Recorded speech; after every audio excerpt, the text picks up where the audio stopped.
Hello and welcome to mycadsite.com, and this video is going to have a quick look at primitive solids as they're known.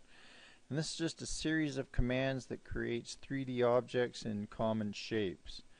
For example, the first one we'll look at is a box, and it's pretty straightforward. It's just like drawing a rectangle except in 3D, and you're going to give it a width, a height, and a length. So if you type in box, and you can set your first corner just like a rectangle, and then we'll go at say 4,3, and then give it a height of 5, and then there's our box, and you can see that it's going to be 4 units in the X, 3 in the Y, and 5 in the Z. And that's your very common, very basic, and you can copy it over, do what you need to do, edit it just like other objects. And we're just going to run through these quickly, and then in the next video I'm going to show you different ways of editing and modifying and actually working with them. The next one we're going to look at is the sphere, and that's similar to the box except it's a sphere. It's just a big giant ball, and it works the same way. You can just type in SPH for sphere, and you can enter in a center point and then a radius or diameter. And if you're looking down at the command line, you'll see you've got options just like you're drawing a circle, except it's in 3 dimensions now. And there you have it. And next one we'll look at is cylinder. And it works once again, it's like drawing a circle except with height. And you can also make these in the positive or negative z-axis. So just type in CYL for cylinder, and you can pick a center point, make it elliptical, quite a few options down here, just like you're drawing a circle. So I'll pick a center point, and I'll enter in a radius of, let's say, 6, and give it a height of 3. And so you can see it's 12 across because my radius is 6 and 3 units high. And the next one we'll look at is a cone. And as you come down the list here, you're going to see some that aren't really as common or as useful in everyday drafting.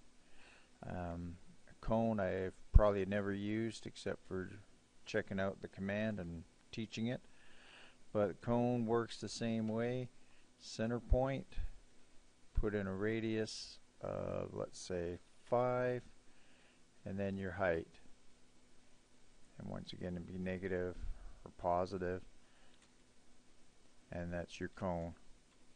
And just a couple more we'll look at. The next one is the wedge.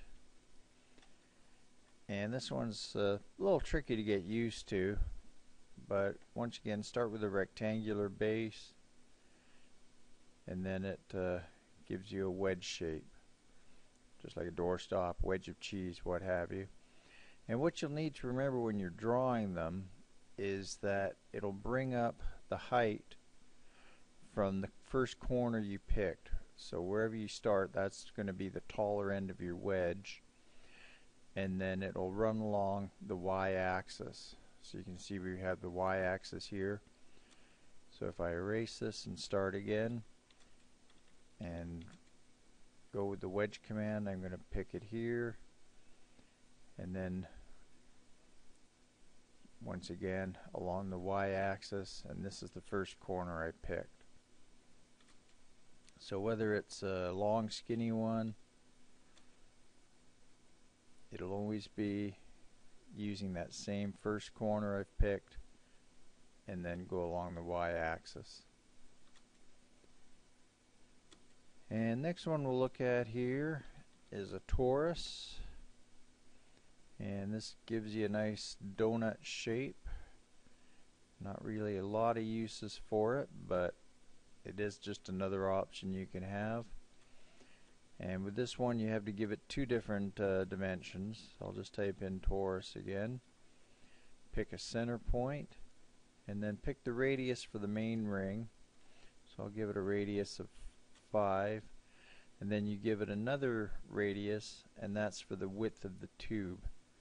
So I can just give it a radius of, say, 0.35, and you can see now that it's quite thin, and then you can still edit it using different handles on it as well.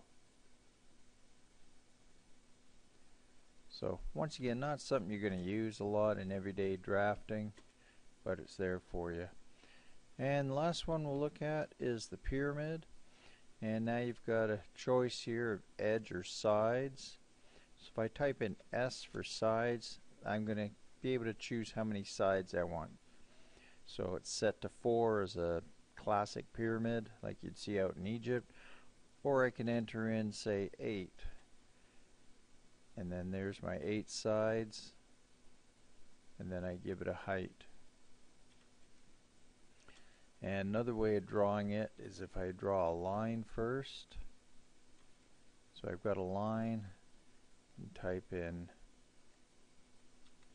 pyramid, PYR, and if I type E for edge, I can pick this and that point, and there's the edge. And so the 2 points I pick will be the length of one edge of the pyramid, no matter how many sides you have. So if I go and try the command again, go sides, go back to 4, edge, and pick my 2 points, and you'll see I've still got the same side just as I did previously. So play around with them, have fun. In the tutorial I've got a building for an example that you can build out of primitive solids, and later on you'll find uses for them. But for now, just learn the commands, learn how they work, and go from there. This is my CAD site. Thanks for watching.